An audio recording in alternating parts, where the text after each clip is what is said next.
What's going on YouTube? My name is FG3000, I'm back in the place to be, and welcome to Valkyrie Anatomia, a brand new hero collector brought to you by Square Enix and just released yesterday. So if you do want to download the title, I will have the links in the description below. So let's get this party started as we always do, because clearly you guys all know a hero collector can only be as fun as the heroes that you can collect, which leads us to the very next question, which is FG.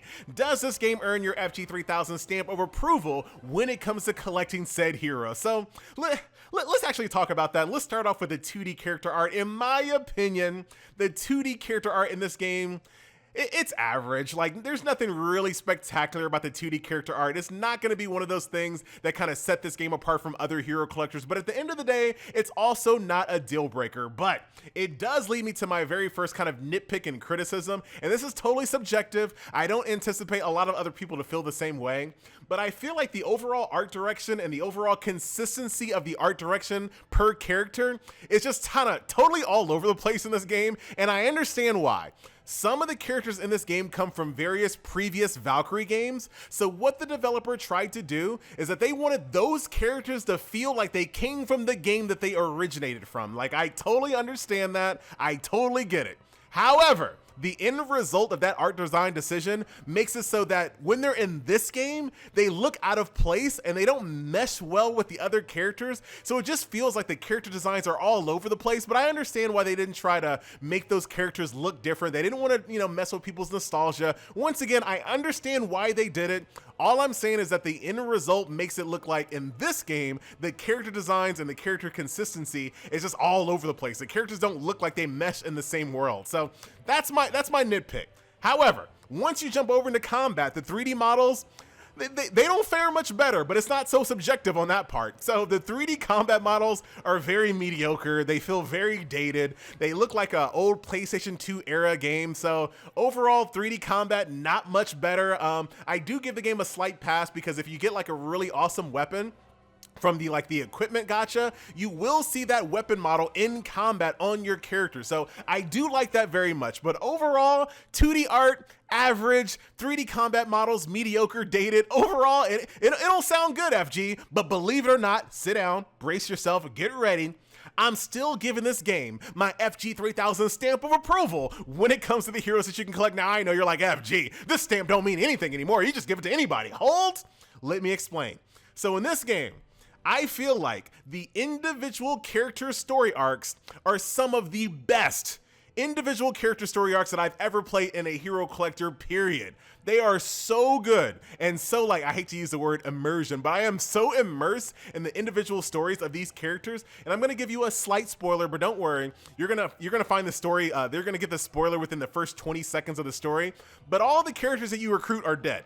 All right, they're dead. So that's as far as I'm gonna go with it. But so when you're going through each individual character story arcs, you're seeing them smile, you're seeing their backstory, you're seeing what they're all about. But in the back of your head, you realize that at some point in that character story arc, they're gonna die. And I just found that just so gripping, and it made me this is something that I find that I only kind of feel in movies most of the time. But after their stories were over, I kept thinking about those characters even after the quest was over. And that doesn't happen very often in Hero Collector. In fact, I'll say that it's never happened. I have never ever done a character story arc in another Hero Collector and kept thinking about how that character died and what they went through. I did that in this game. So with that being said, yes, it does give the stamp of approval. So with all that being said, however, we are not going to be doing any combat in the main story or the side story because number one, I want to go through it myself, and number two, I don't want to spoil anything because it's that good. All right, so story mode, yes, very good. Character story arcs are fantastic. So in order to show you combat, we're actually going to go over here to the daily resource grinds, which you guys should all be used to. Right now, there are some time limited events going on right here. You got 12 days for this one, 31 days for this one, which allow you to get different resource materials to unlock characters, limit break them, things of that nature. But for right now, we're just going to go into this bow resource mission right over here, which allows us to get power-up materials to level up our bow characters. Like in most hero collectors, you can bring a little partner along with you. Once again, this is look at these two characters. Do they look like they really kind of belong in the same game? Once again, nitpick. We already talked about it, FG. Move on to combat. All right. So here we are in combat inside like the little dungeon world. As you guys can see here, I have 54 AP, which are basically action points. This is your overall account stamina. Every single thing that you do inside this dungeon takes stamina, all right? So right now I'm on this empty tile slot. There's no monster here and there's no chest here. Usually what you want to do in that situation where there's no monster or chest, you want to do the search function because usually you can find like a secret treasure chest. So that took a certain amount of AP. When I move over here to this mob right over here, it's going to cost me 4 AP, so that's 4 stamina. So just like a hero collector, every single action you do in this game when it comes to moving around a dungeon will cost you stamina. However, don't worry, you're gonna level up pretty quick in this game, so you will be able to replenish that stamina every single time you ding, and you can share your status on Facebook to get even more stamina, but you can share it to yourself so no one sees it. So here we are in combat. So how does combat work, FG? As you guys can see, each one of my characters has a number corresponding to their icon here, 3, 3, 3, and 2. This means that this character right here can do 3 actions before her turn is over. Now, my complete turn will end once I have basically exhausted all of the turns each. And I can take my time, I can do all I want. It's no active battle system or anything like that. So by just tapping the character model, they will do a basic attack. If I swipe upwards, they will actually do a specific skill as well. And then once again, I can go back to tapping, etc., etc. And I can do a mix between those two depending on what I'm trying to pull off in combat. Now, the enemies also have a thing called an overkill state. So once you've killed an enemy, once they're completely dead, you go into a mode called overkill, so that the more you hit them, the more EXP and more gold you basically beat out of them, which is going to lead to the elephant in the room when we talk about premium mode a little bit later in this video. But let's keep moving right now. Stick with me. So we're going to move another tile there, open this treasure chest. Once again, that took 4 AP. Keep that in mind. That is stamina. That's like stamina like any other hero collector. I'm going to go ahead and search here. Got ourselves a gold chest, very nice. Move over here and we're gonna do a little bit more combat and I'll show you what else is going on here. So, in this game you actually share one massive HP pool. The neat thing about this is that in other hero collectors, your healer can die early, your tank can die early, your DPS can die early. In this game, that is not a thing. Either you all live or you all die. Everyone is connected with this one big massive HP bar, so you always at all time have your entire team at your disposal. So I'm going to be very curious to see kind of late game and kind of more difficult content, what kind of strategy goes along with that, because I've never really played a game like that where you basically have your entire team at all times. So that is that. Right now I have this on premium autoplay. Yes, we're gonna go ahead and talk about that. So normal autoplay is normal autoplay, pretty straightforward. They're gonna do all their abilities, all their basic attacks, pretty straightforward. The enhanced premium autoplay will basically take advantage of the overkill state. So normal autoplay, as soon as they're dead, they're gonna stop attacking. They're done, that's it. The premium autoplay will keep attacking the enemy while they're in overkill in order to kind of maximize how much gold and how much EXP that you get out of that enemy. So that's something that you're gonna have to keep in mind. Also, it speeds up the game as well. So right now, what I've been showing you right now is the basic speed.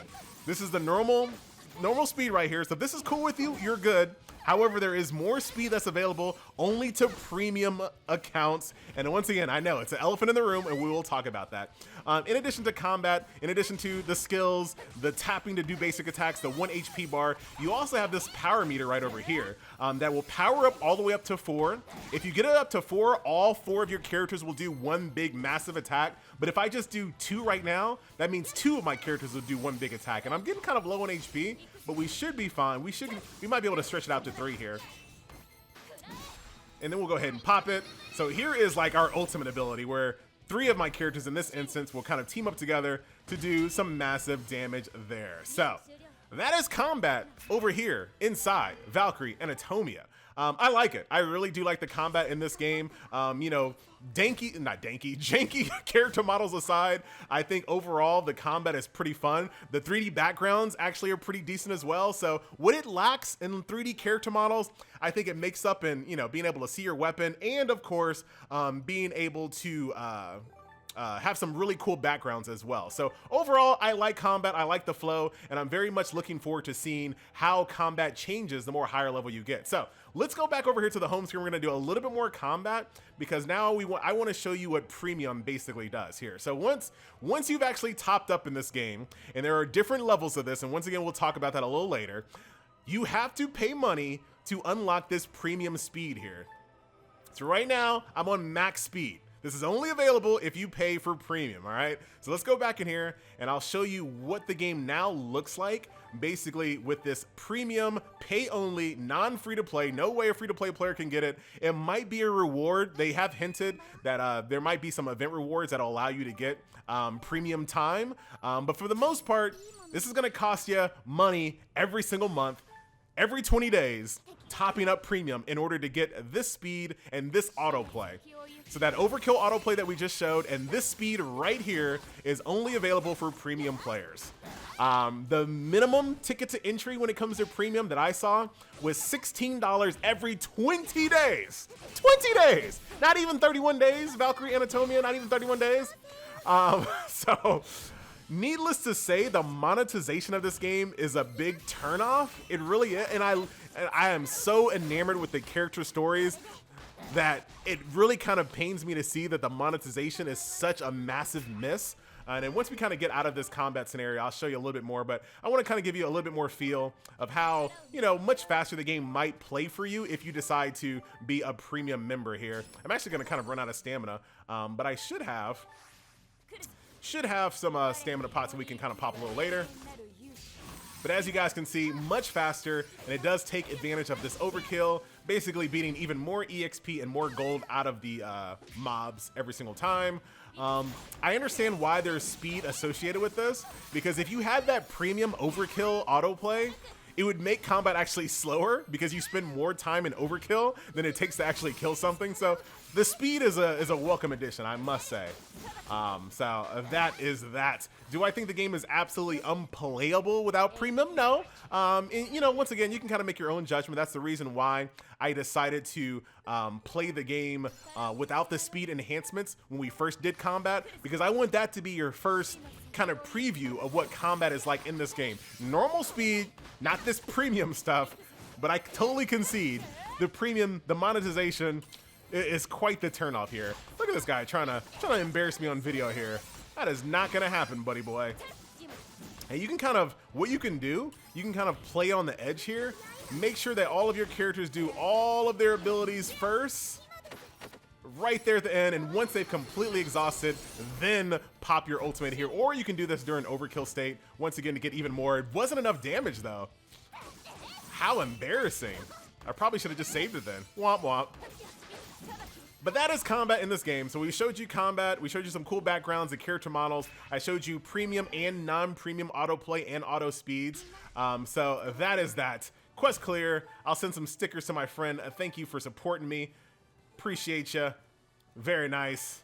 I don't want to be your friend.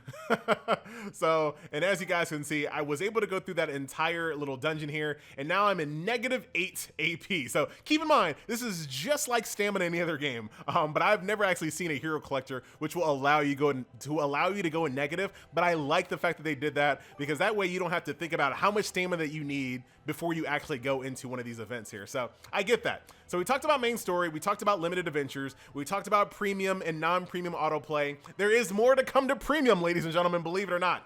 There's a thing called Premium Quest that's only available if you have premium. The monetization of this game is just, it's not a good look, Square Enix. It's not a deal breaker though. I'm still gonna be playing this game, but overall it just looks bad. So if you're a premium member, once again, you have access to these premium quests that you can do once per day. This is actually the least egregious one. A lot of people are kind of focusing on this one. This is not that big of a deal. So if you're premium, you basically get to run an additional one of these like resource missions every single day. So as you guys can see right here, here are different materials for a greatsword, bow, staff, sword, things of that nature. These are the things that you're going to be able to do anyway via these limited adventures. You just get an additional one every single day. This reminds me of a lot of other hero collectors where you pay money and you get additional resources delivered to you in your inbox every day. Lots and lots of hero collectors do that. Disney Heroes does it. Final Blade does it.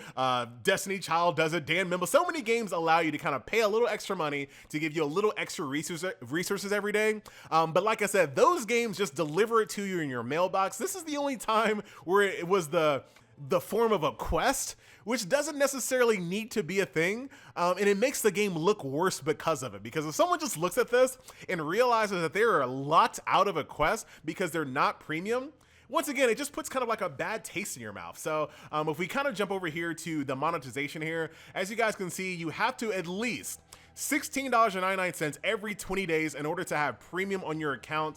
I know a lot of people have beef when it comes to VIP systems in most games, but at least with a VIP system, once you unlock a feature, it's unlocked forever. Here, you have to top up every 20 days in order to retain those premium quests, that enhanced speed, and that overkill autoplay. It's not a good look. It's not a good look, Valkyrie, I'm telling you. So overall, I'm still kind of a fan of this game. The individual character arcs are just that good for me. So for me, the game is going to stay in rotation. For me, I'm still quite the fan of this title. We're going to show you a little bit more here before we jump over to summons. Now, just like in most hero collectors, you do have the ability to upgrade weapons. Upgrading your weapons is super easy. You upgrade them by feeding them fodder. If you feed them duplicates, you can actually enhance the skill on these weapons. This is actually pretty cool, and this is where it gets a little bit more deep. All of these weapons have different types of skills and passives associated with them, so you really get a little bit of customization when it comes to the characters. Just because I'm using a character and you're using a character, we might have a totally separate skill set as well as passives based on which weapons we have equipped and which orbs we have equipped. And once again, the same thing applies. You can kind of feed fodder orbs into it, and you can feed duplicates in order to get a little bit more bang for your buck out of it. So I like this system. I'm very much looking forward to seeing what this looks like at a higher level. I'm still brand new, so I haven't got a feel for all of it just yet, but so far so good, and it's pretty typical when it comes to upgrading weapons in most hero collectors. Of course, you're going to get to a point where they're max level and you have to limit break them, evolve them to give them more stars, etc., etc. Pretty par for the course, but more of this will come once I make my in-game video a little bit later on.